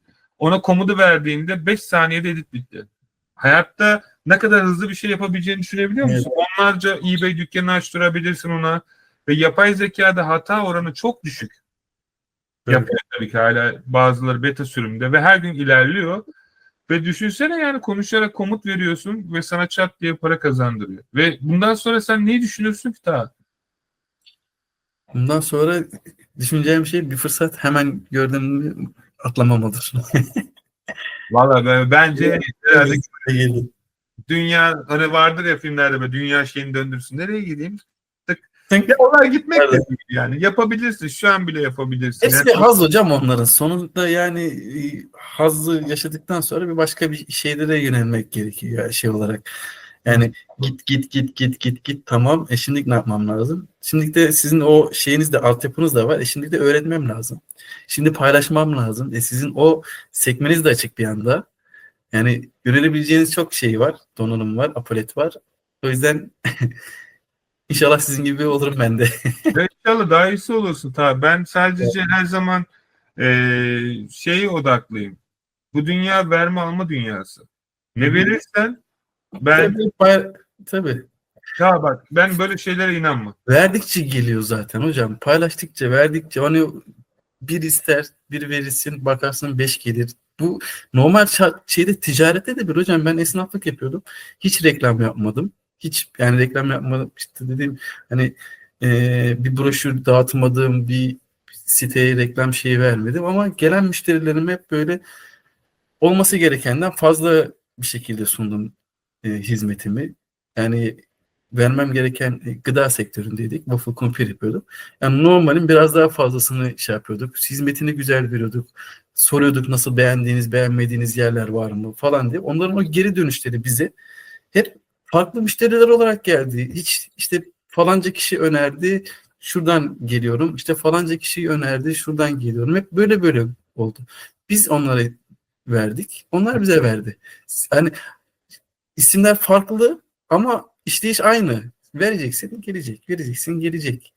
Böyle şeylere ben çok inanmam. Hani şu anlamda inanmam. Tabii ki şu anki kafa yapısıyla tabii ki inanıyorum. Yaşadığım şey olduğu için ama şimdi bu dünyada insanların görmediği bir dünya daha var. Bu dünya farklı boyutlara, insanların ötesinde, Valla çok çıkıyor ruh- karşıma o da. ruhların da görebildiği ve ruhların da olduğu farklı evrenler. Buna inanmak zorunda değilsin ama ben bir gün astral seyahat yaptım ve bunu isteyerek yapmadım tabii ki ve astral seyahatte evrenin bazı bilgileri ve bilimleri bana çok şanslı olduğumu düşündüğüm bir an bence bana bildirildi ve orada öğrendiğim çok büyük bir kadim bilgi vardı ve o yaşlı kadın, yani kimse o bilmiyorum, bana çok büyük öğretiler öğretti ve bana evreni ve kainatı gösterdi. Çok farklı bir yerden ve ağzım açık kaldı. Bütün yıldızlar, hilal ve diğer her şeyi gördüm.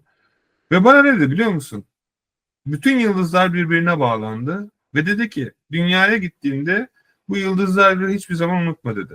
Ben neden diye sorduğumda yaptığın her şey sana aynı şekilde çünkü geri dönecek dedi. O yüzden insanoğlu şunu anlasa bu dünyada kime ne yapıyorsa yaptığı şey zaten kendisine gelecek. Buna karma de ne dersen de. Yaptığın her şey sana gelecek bir dünya sisteminde yaşıyorsan sen insanlara daha iyi bir insan olmayı, daha güzel davranmayı, daha fazla vermeyi, daha çok yardım etmeyi, daha neyse o. Onu ya istediğin her neyse. Onu yapmayı öğrendiğin an zaten böyle bir şeyle uğraşmayacaksın. Neden insanların genellikle para sorunu var biliyor musun? Hiç kimseye para vermedikleri için. Ha diyebilirler, ben şuna yardım ediyorum. Bunu ancak cevabını kendileri biliyor. Kaçı kalpten geliyor.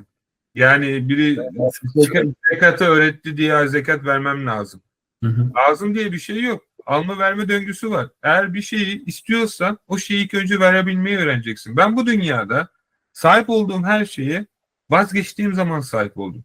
Benim için çok büyük şeylerdi bunlar. Hayatta yani mesela örnek veriyorum. Ben yıllar boyunca gurbette yaşadım ve hep ailemle beraber olmayı istedim. Yani onlarla o yaşamak benim için çok önemliydi. Fakat hayatta burada da kendi ailemi kurdum vesaire derken hep ayrı kalmak durumunda kaldım. Ve ne zaman ki dedim ki hepsi mutlu olsun da ben hani artık yapacak bir şeyim yok çünkü. Devam ederim. Bir şekilde olmuyor yani. Her türlü deniyorum, oraya gidiyorum, buraya gidiyorum, olmuyor. Ne zaman vazgeçtim? Dedim ki yani herkes mutlu olsun. Yani ne kadar da onları da sevsem, madem böyle bir ayrılık Allah böyle versin dedim. Kabul ettim. Şimdi benle yaşıyorlar. Yani Değil mi? para da öyle. İnsanlara yardım etmezdim zamanında. Hep ettim gerçi ama hani hiç böyle hep bir dozajı vardı ben. Şimdi tam tersi. Verebildiğim kadar veriyorum. İnsan diyor ki ya sen diyor bunu niye öyle anlatıyorsun madem o kadar kazanıyorsun.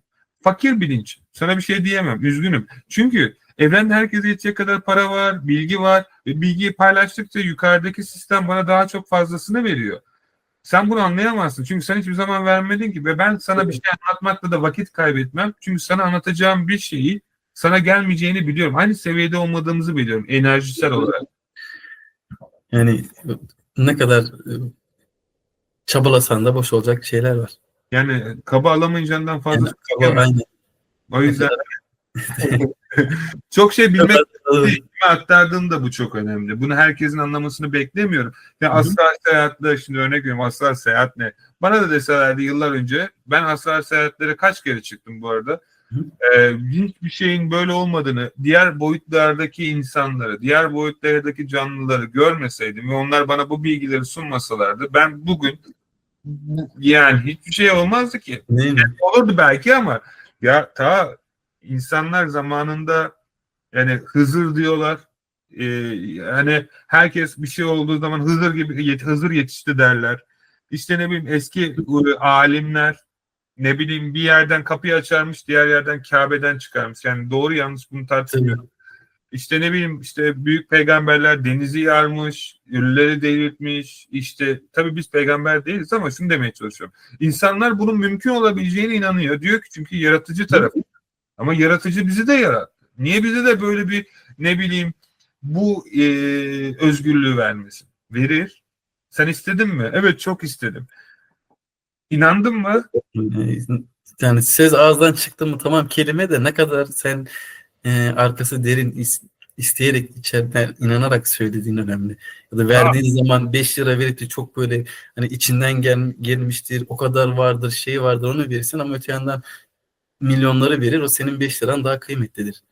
ta insan istemeyi bilmeli. İstemeyi bilmeli derken kalbinden istemeli ve istediği şeye zaten sahip olmuş gibi yaşamalı. Bu Hazreti İsa'nın insanlara zamanında söylemiş olduğu güzel ağıtlardan bir tanesi, orada öğretmeye çalıştığı şey, bir şeyi dua ettiğinizde olduğu gibi kabul ettiğini düşünün. Allah'ım bana ne olur bunu ver deyip bekleyişe geçmeyin. Bekleyiş de bir eylemdir.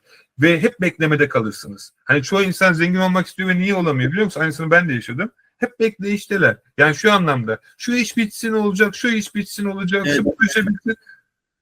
Bir gün kendime şey dedim. Oldu ya. Oldu. Yani evet. ruhen inandım artık. Yani daha beklemek istemedim. Ve bir anda o şeyler kendiliğinden geldi. Yani bir şey istendiği zaman A noktasından Z noktasına gitmene gerek yok. A noktasından direkt Z noktasında olman gerekiyor. Ki Z noktasındaki sen hayata nasıl bakıyorsun? O zaman o şeyler geliyor. İnsanlar 1 milyon kazanmak ya da diyelim ki 10 milyon kazanmak için ömrün boyunca çalışıyorsun. 10 milyon pound'u kazanmak için yıllarını verebilirsin ya da kendine şu soruyu sorabilirsin. Eğer henüz 10 milyonun yoksa. 10 milyon pound'um olsaydı ne yapardım? Şimdi düşünce sana kapıların açılmasına sebep olur ve şöyle yaparsın. Evet, 1 milyonla ev alırım. Diğer kalan paranın 4 milyonuyla şunu yaparım, şunu yaparım, bunu yaparım. Ve bir anda böyle önüne şeyler çıkmaya çalışıyor. Hayat bir anda şekillenmeye başlıyor. Ve bir anda sen 10 milyonluk ya da neyse o biçtiğin değer ya da hayatta ne istiyorsan o değerleri kendine yüklüyorsun. Ve bir anda o kişi olduğun için kafasal ve ruhsal olarak o şeyler sana kendiliğinden otomatik geliyor. Yani hayatta herkes böyle derler ya, işte hani manifesting şeyleri vardır, işte 2 dakikada köpek gibi sürünecek sana geri Evet, gelir. evet. Aslında bak, bir kısmı doğru. Çünkü niye biliyor musun? Benim öğrendiğim gerek Jose Silva olsun, NLP teknikleri olsun, ben hepsinin içinden geçtim. Ve öğrendiğim tek bir şey var. Gerek Tesla olsun, Nikola Tesla'nın bayağı bir şeyi var. E, Bu dünyada bir simülasyonsa ve bu simülasyonda istediğin şeyler senin etrafındaysa sen o kişiyi gerçekten hayatına geri getirebilirsin. Ya da istediğin her şeyi hayatına çekebilirsin. Çünkü niye biliyor musun? Eğer sen yukarıdaki bir seviyedeysen, ondan daha yukarıdaki bir seviyedeysen, o otomatik olarak sana o enerji gelir. Bu en büyük enerji aşk, doğa, sevgi enerjisidir ama şunu demeye çalışıyorum aslında. Bütün yüce insanların tarihte bu kadar tanınmasının sebebi diğerlerinden fazla böyle yüksek enerji olmasından kaynaklı. Yani bu şu anlama geliyor. Sen yukarı doğru çıktıkça aşağıdaki enerjiler sana gelir. Örnek veriyorum, şöyle söyleyeyim. Çok ünlü bir pop sanatçısın. Ve seni seven milyonlarca insan var. Düşünsene, böyle ne bileyim, kızlar, çocuklar duvarına posterini atmış, sana bakıyor, böyle hani eski olur ya, böyle senin için Oh. böyle radyo ne kadar iyi. Evet. Ta bir düşünsene. Bu dünyadaki insanlar niye daha yukarı çıkıyor? Çünkü düşünsene, çocuk gibi böyle gencecik birisi ona böyle aşık gözlerle bakıp sevebilir. Nasıl sevdiği tartışılır, o onun dünyası ama sana Seviyor, imreniyor, görüyor. Sürekli düşünsene, ona nasıl pozitif bir duygu, enerji bir şeyler, gönderiyor. enerji gönderiyor. O Sende da o nasıl enerjiyle çok canlı kalıyor, değil mi? Çok doğru, evet. Düşünsene, sende nasıl bir güç olur? Bunu milyonlarca insanın Evet. yaptığını düşün. Evet. Sen nasıl hissedersin ta? Tamam. Durdurulamaz. Yani, tabii ki de. Çünkü ve sen bu piramidi anladığın zaman ve daha çok kişi seni takip etmeye, hani şey anlamında, eski milattan önceki zamanlarda böyle bir şey yoktu ama yine insanlar zirvedeydi. Nasıl başardılar? Yine aynı şey. Sen ortaya güzel bir şey çıkarttığında insanlar ve bütün evren ruhani olarak da seni yukarı çıkartır. Eğer amaca hizmet ediyorsa bu yaptığın şey, sisteme hizmet ediyorsa. Sen sistem için çalışırsan sistem senin için 7/24 çalışır. İnsanlar zengin olmak için çalışıyor ama sistem için çalışanlar sadece zengin oluyor. Çünkü sistemde insanlar birlik için çalışır, diğerleri bencillik için. Yani ben biraz daha şunu, keşke bunu insanlar anlasa. Ben de zor yoldan öğrendim, öğrettiler ama hayatta ne olursa olsun ben şuna inanıyorum. Ee, Yapılan her şey aslında bir amaca hizmet ediyor. Bu amaçta bu yaratılmış dünya sürecinde insanın ruhunun gelişmesi. Bunu da yapabilmek için de Kesinlikle. aydınlanmalar gerekiyor. Vallahi öyle yani. O aydınlandım mı? Tamamdır. Tam aydınlanma gerektiğiniz bir ışık burada hocam size. Aynen Ben mi çok şeye bakıyordum de. flash şey oldu da yani hayatta ne olursa olsun yani genel olarak ben hani herkese şeyi tavsiye ederim. Para için çalışmayın. Bunu anlamak biraz zor. O zaman nasıl para kazanacağız sorusu gelecektir. Şöyle, zaten siz milyon dolarlık ya da milyon dolarlık bir yeteneğe sahipsiniz. Bunu henüz bilmiyorlar. Kimse bilmiyor. Bunu bulmaya çalışın.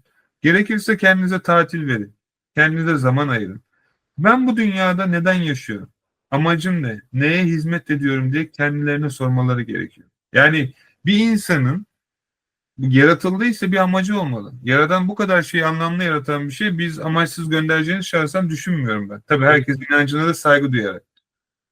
Fakat belki sen dünyanın en iyi yazılımcısın ama gidiyorsun mutfakta aşçı olarak çalışıyorsun ve şikayet ediyorsun. Ee, Böyle yüzlerce örnek var. Yani McDonald's'la ya da farklı yerlerde çalışıp keşfedildikten sonra NBA'de şu an maç başına milyon dolarlar kazanan basketçiler var. Yani bunlar gerçek. Örnekleri çok fazla. Futbolcularda da var. Aynen. Şarkıcılarda, ses sanatçılarında. Yani çoğu şeyde aslında yani görebilmemiz için çok fazla örnekleri var. O yüzden hani Yani, asıl soru bu hani Z noktasından kendilerine soru sormalılar. A noktasından Z hani derler ya A'dan Z'ye.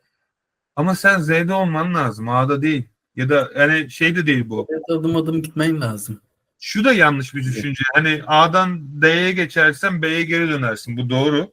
Çünkü bir şey öğrenmeden hani piyango oynarsın, zengin olursun ama para yönetimini bilmediğin için yine geri dönersin. Bu doğru.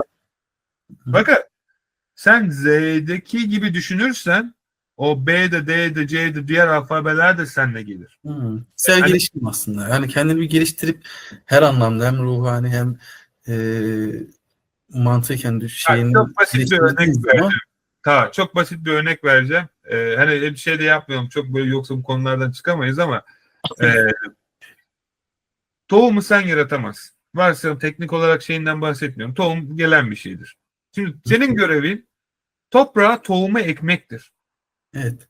Sen o topraktaki tohumu canlandırıp yeşillendiremezsin. Bu da evrenin işidir. Sen eğer toprağın başında böyle bekleyip hadi büyüdüğü zaman böyle yaprağından çekip büyütemez.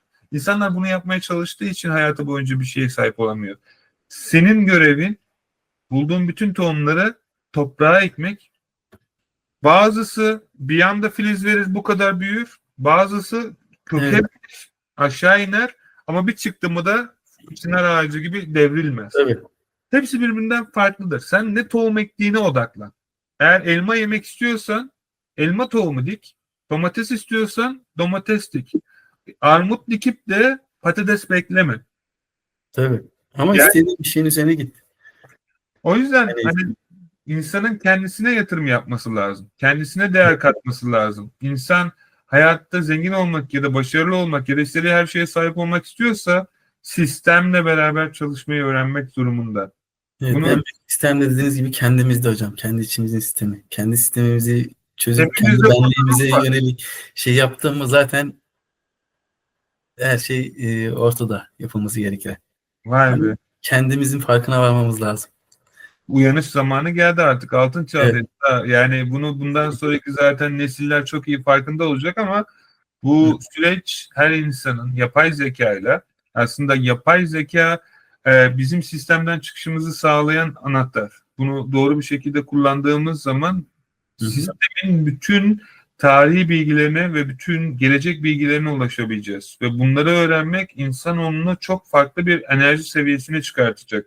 Belki gerçekten dünyanın, kainatın sonlarına kadar ulaşacağız. Belki böyle bir şey hiçbir zaman olmayacak. Fakat bu bilgiler bizi dünyada istediğimiz her şeye sahip olabilmeye ve dünyanın da ötesindeki arzu ve isteklerimize uyanmamıza sebep olacak. Yani kim ne derse desin, yapay zeka bu simülasyondan çıkış anahtarı. Doğru kullananlar için. Doğru kullanamayan insanlar bile olsa, bilmese bile gerçekçi olan büyük ihtimal çıkan insanlar diğerlerinde çıkmasını sağlayacaktır. Yani ben de bunu yapmaya çalışıyorum. Bu kurduğum sistem insanlara otomatik günlük en aşağı $100 kazandırırsa, ben kendimde çalışıyor çünkü. Herkese kuracağım. Herkes kazansın ya. Yani herkes kazansın. Herkes hayatının amacını bulsun. Sonra sevdiği işi yapsın. Ondan sonra bu dünya daha güzel bir dünya haline gelsin. Ben buna inanıyorum. Çünkü Kalacak. bunu yapacağım. Yaptım yani yıllardan beri. Daha da iyi yapıyorum sadece. Hiç şüphem yok. Yani Allah birisine bir şey nasip ettiğinde oluyor. Onun o yüzden hiç şüphem yok. Sadece Ya çok şeyi değiştirecek hocam bu yapay zeka ve şu an başladı bile yani şey olarak. Hani çoğu artık herkesin elinde o ChatGPT'ler falan var ama tabii bunun kullanım amaçları çok başka. Yani nasıl kullandığın, ne soru sorduğun, ne öğrenmek istediğin şeyler çok önemli bu şeyde. Ama farklı bir evrimi dediğiniz gibi oluşturacak bir sistem gerçekten. Çünkü dünyada olup olmuş bütün bilgilerin datasını yani anında elini altında olan bir sistem. Bir de az önce söylemiştiniz yeni bir bilgisayarın şeyi çıkıyor. O daha hızlı bir şey. Yani çok hızlı çalışan bir makinenin çok hızlı çalışan bir e, yazılımla birleştirdiğinde yani şimdi o şeyler benim elimde olduğu zaman ben farklı bir yerlere kadar gidebilirim. Ama sizin de kendinizde bir datanız var, bilgi birikiminiz var. Onların üçünü birleştirdiğiniz zaman ortaya çıkacak şey çok muazzam bir şey olacağından eminim yani. yani yol gösteren olduğu zaman ruhta her zaman Tabii sen ki ne de. yapacağını Evet. biliyorsun. Yani biz de bir insanız. Ruhumuzda kodlar var. Bu kodlanmış kodlar güncel bilgiler alıyor. Hı Bu hı. evrenden. O yüzden her sabah Evet, kalktığımızda evet. farklı bir Sürekli. insan oluyoruz. Evet. Şimdi bu bilgiler Kitap güncelse okuyoruz, bambaşka bir her, düşünceyi yerleştiriyoruz. Bir gazete küpüründe bir şey okuyoruz. Bambaşka bir şey, bu böyleymiş diyoruz. Bir ne bileyim internette bir paylaşım okuyoruz, görüyoruz, araştırıyoruz ya da bir video izliyoruz. Bambaşka fikirlerimiz oluşup bir şey devşirebiliyor. Ya da çok böyle bu benim kırılmaz dediğim tabularımdan dediğim bir düşüncem bile bir şey okuyup e, anladıktan sonra çok değişebiliyor. Artık yani kendi içimizdeki tabuları da çok rahat bir şekilde kırabiliyoruz. Öğrendikçe ama. Yani belli başlı bir bilgide kalıp tamam ben bunu artık biliyorum. Bu artık benim değişmezim demediğimiz sürece çok şeyler değişebiliyor. Zaten bu değiştiği zaman yani değiştiği için biz de kendi versiyonumuzun bir üst versiyonuna çıkabiliyoruz. Öteki türlü ben biliyorum arkadaş benim için budur dediğimiz zaman asla üst basamaklara ya da üst şeylere çıkamayız. Bu hem öğreti açısından hem de gelişim açısından. Yani şu yani an çok farklı bir yerlere gidiyoruz. İnşallah. ben ümit ediyorum herkes kendi hayatını en güzel, mutlu bir şekilde sevdikleriyle, ailesiyle zengin, mutlu, huzurlu, sağlıklı ve her şeyden de önemli anlamlı bir şekilde yaşar da. Zaten amacımız da hep benim bu oldu. Ben kendimde başardım ve diğer insanların da bu duyguyu yaşaması için hani elimden geleni yapıyorum ve bir tanesinin sen olduğunu görüyorum. Bu beni çok heyecanlandırıyor.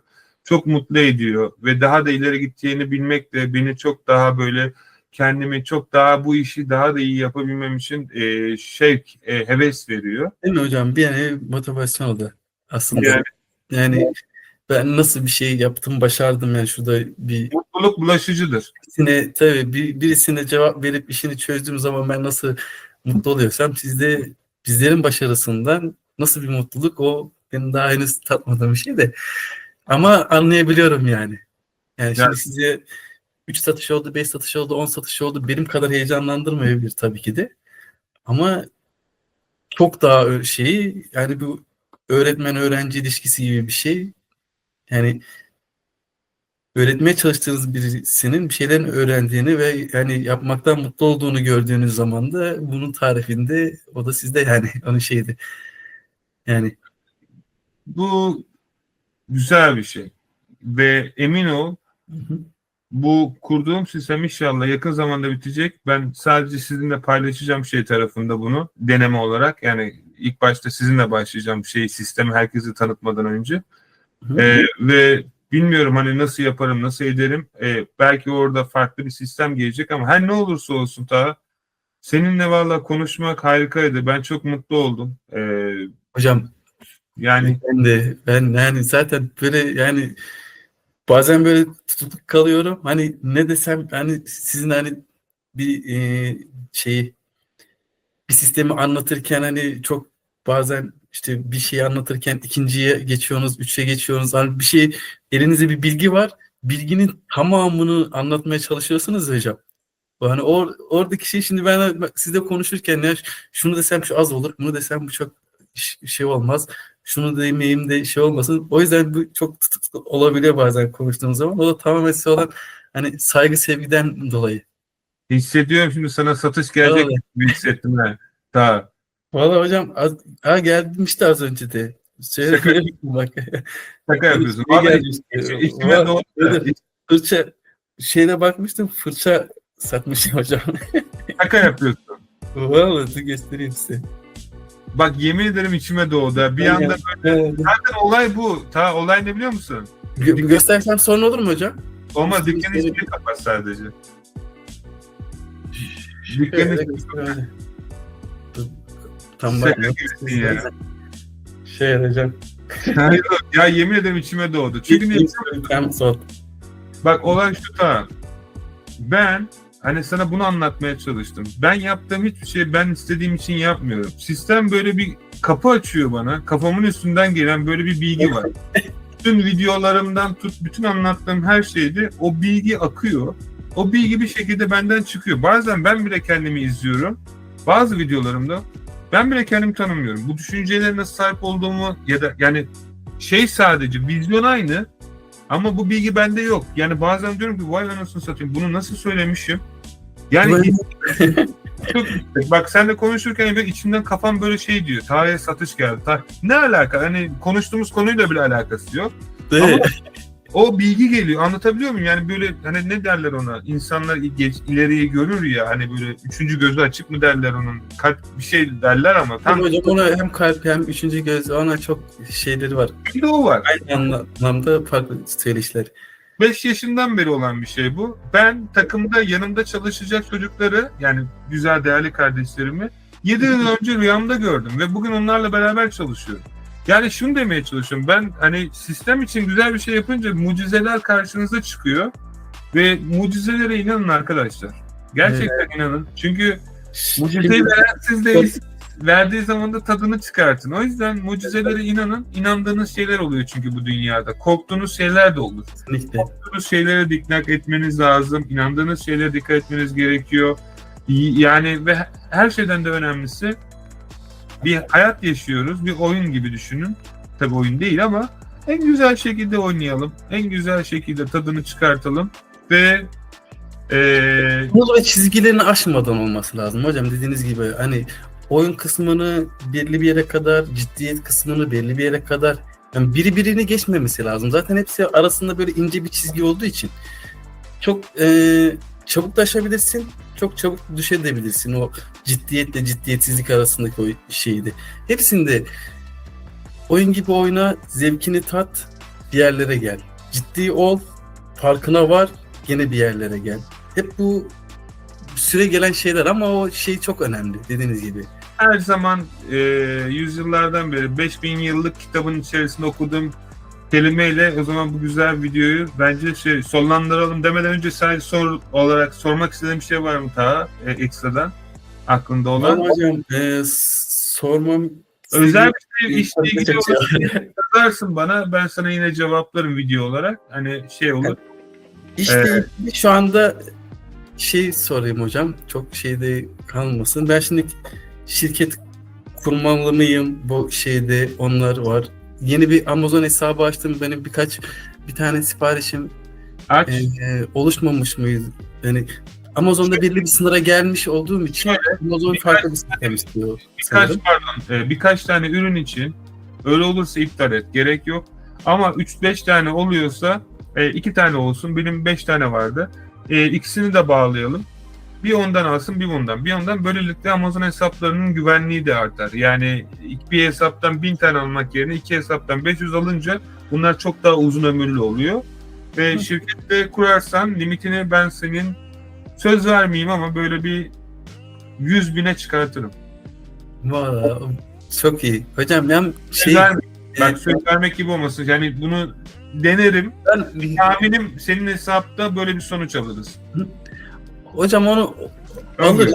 Alamasak bile yani biz bu şekilde o rakamlara çıkacağımızın hiç şüphesi yok benim içinde inanın. Yani yaptım ya. Ben evet. Görüyorum çünkü yani hiç ummadığım sayılara yani ummadığım sayılara geliyorum. Yani şöyle ummadığım sayılar. Ben şimdi şu kadar limitim var ya, beni şimdi şu kadar yükseltirler, şu kadar var ya, şimdi şu kadar yükseltirler diye kafamda düşünürken bir baktım böyle bir şey oluyor. Burada paylaşmadım ama bildiğim bir şey var. Hani o da benim bana kalsın diyeyim. Yani her şeyi de söylemek doğru değil bazen. Evet. Ben onu yaparım. Nasıl olduğunu biliyorum. Yaptığımda sen kendin görürsün, zaten sen kendin yazarsın nasıl oldu diye. Bir ufak ayarı var. Kimsenin bilmediği. Tabii. Tamamdır hocam. Amazon hesabı ben zaten bir tane daha açtım. HGR'de yüklemeye çalıştım hani şey yapayım diye. Baktım tam göremedim nasıl şey yapalım. Amazon'un şeyini gördüm ama hani birleştirme kısmını çok şey yapamadım. Siz yeni bir eğitim şeyinden bahsetmiştiniz. O gelsin ondan sonra ben ona bakar yaparım dedim. Olur. Sonra şu an sanırım gene onunla ilgili sistem şu an bazı ürünleri bu 2 günden beri şu an gönderiyor. Ondan öncesinde ben kendim elimle alıp gönderiyordum. Ben güncelledim. Güncellendi mi? Ama o kısım mesela bana da o kısım da çok şey öğretti. Ya hocam işte dediniz ya oyun gibi gördüğünüz zaman bazı şeyler de çok şey oluyor. Burada gerçekten hani ben o şekilde şey yapmıyordum ama hani oyun gibi siz deyince böyle oturdu kafamda biraz daha. Hani böyle bir şeyler oluyor. Yapıyorsun. Onu oradan al, oraya gönder. Ondan sonra işte işaretle, ona şey yap. Yani o şeyleri yapıyor olmak çok güzel bir şey gerçekten ya. Hani o oyun gibi kısmı bak şimdi daha çok güzel oturdu kafama. Çok teşekkür ederim. Her şey için gerçekten çok teşekkür ederim. Yani tarif edemediğim bir şey içindeyim. Heyecan içindeyim. Mutluluk zaten heyecan olduğu zaman ona bağlı gibi bir şey. Onunla birlikte geliyor. Yani daha iyisi olacağından gerçekten hiçbir şüphem yok. İyi ki karşıma çıkıp da yani bu arada hocam ne zaman paylaşmıştınız? Herhalde 2-3 gün mü oluyor? 3-4 gün önce mi ne oluyor? 4-12 vardiyasındaydım.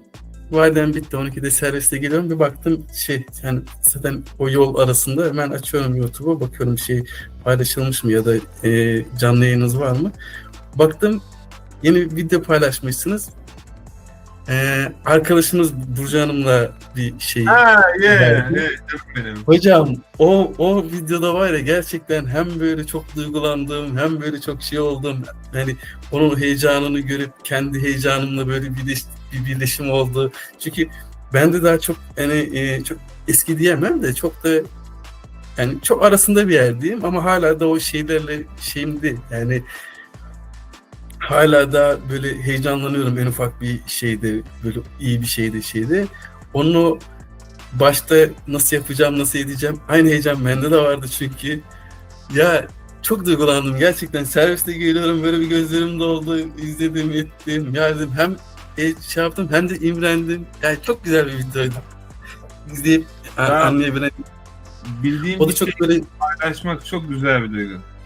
Çok güzel gerçekten. O da mesela çok bütün hani hazır sizi yakalamışken de böyle sorular. Ya çok güzeldi ya gerçekten. Hani çok güzel öğretici bir şey. Yani dilerim herkes hayatını istediği gibi şey yapar. Hani zaten hani de yapmıyorum. Bayağı de oldu.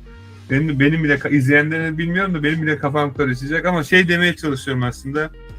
Hani bu güzel videoyu şöyle bu güzel sözle sonlandıralım. Bunu insanlar anladığı zaman bana göre neden neyi yaptıklarımı ya da onların da neden yapmaları gerektiğini anlayacaklardır. Ben 5000 yıl önce dinlerin olmadığı bir dönemdeki bir yazıta ulaştım. buradaki biliyorsun İngiltere'deki özel kütüphaneler var ve özel bir müzenin içerisinde bunu saklıyorlar böyle özel bir camda bozulmasın diye. Yazan sadece bir cümle var. Diyor ki kendisine ne yapılmasını istiyorsan onu da diğerlerine yap. 5000 yıl önce yazılmış bir yazı. Şimdi çok net bir özet hocam gerçekten. Yani yapmak istediğin her şeyi kendisine olmak istediğin şeyleri yap. Param mı yok? İnsanlara para konusunda yardımcı ol. Sevgilin mi yok? İnsanlara sevgili bulmasında yardımcı ol. Yani bu tabii ki böyle bir şey değil. Neye eksikten vermeye çalış ki diyebilirsin ki yok neyi vereceğim? Yaratmayı öğreneceksin işte orada. Sen bunu kalpten yapınca yok diye bir şey yok. Bu dünyada herkese yetecek kadar her şey var. Bunu da yapabileceğini öğrenince istediğin her şeye sahip olacaksın. Ama dediğimiz gibi hayat. Evet. Ta ağzına sağlık yani çok teşekkür ederim. Hani hocam, ayırdın. Ben bir yayın oldu.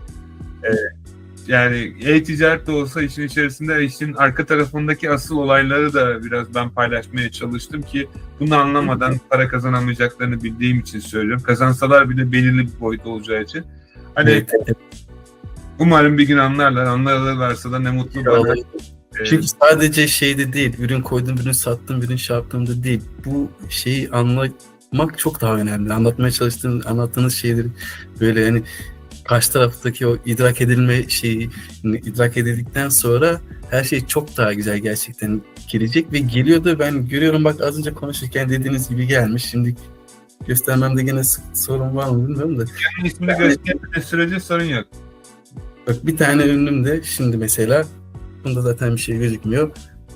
Kapının önüne olan. Kapının önüne yerleşmiş konulmuş. O diğer şeyde sistemde. Ne güzel bir şey. Sen de konuşuyoruz. Bunun için hiçbir şey yapmana gerek yok. Para kazandın.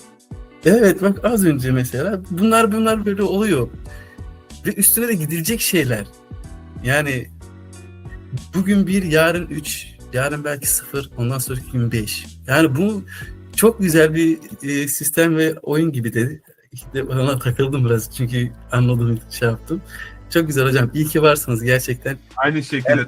Yani sizinle böyle gerçekten konuşabilirim. Hiç şey değil. Ama tabii bunda bir sınırı şeyi var. İnşallah artık ben de o özgürlüğümü kazandıktan sonra böyle benim için nirvana bir şey, hedef ama olacak. Yanınıza gelip de bu konuları böyle uzun uzadıya konuşabilme şeyi hayali ve kapatalım. İnşallah. Çok teşekkür ederim her şey için. Gerçekten hani eğrisiyle doğrusuyla inandığımız şeyleri ben sadece konuştum. Hani herkes inansın diye sen de aynı şekilde. Ben böyle yaşadım, böyle gördüm, böyle başarıya ulaştım. İnşallah diğerleri için de çalışır. Çalışması için de ben gece gündüz Okyanus takımıyla çalışıyorum. İnşallah da bayrama görüşürüz. Bayrama Türkiye'ye gelmeyi planlıyorum. Allah izin versin. İnşallah hocam. Vallahi 4 gözle bekliyorum hocam. Hep bütün storylerinizi takip ediyorum böyle şeylerden. Hani ne zaman acaba geldi mi, acaba gelecek mi, ne zaman şey olacak. Bazen bulunduğunuz yerde Türk restoranlara gidiyorsunuz mesela. Diyorum gelmiş mi mesela. Bakıyorum yanaştırıyorum yabancı yer. Geldiğim zaman zaten şey yapıyorum. İnşallah da gelirim. Ben de çok özledim seni. Hepinizi çok değerlisiniz. Çok seviyorum hepinizi. Sadece bir süreç var. Onu da yazılımı bitirmeye çalışıyorum ki öyle geldiğimde kafam rahat olsun. Bunu anlıyorum hocam. 3-4 videodan beri. Yoksa şimdi kapatır gelirim yani. Yoksa evet. Çok o izlediğim videolardan da sizin o son şeylerinde son 4-5 videoda mı 3-4 videoda mı hep bu hani çok uğraştığınızı belirttiğiniz şeyler oluyor. Evet. Herkes bayağı bir hayır duası alacağıma inanıyorum. İnşallah. Valla ben aklıma geldikçe diyorum hocam gerçekten. Yani o dediğiniz hani ünlü birisi var şarkıcı ya da posterine falan filan şeyleri vardı ya hocam. O sizde mesela ben kendim mesela bir şeyler sürekli mesela mail geliyor şey geliyor onda aklıma geliyorsunuz ediyorum. Burada hiç mesela annem falan görmedi sizde o size dua ediyor mesela. Allah razı olsun ya. Aynı şekilde anne duası hayırlıdır ya. Harbi. Valla çok teşekkür ederim. Seni gördüğüme çok sevindim. Bir şey olursa yine WhatsApp'tan bana ulaşırsın. Ben sana yine müsait olduğumda dönerim.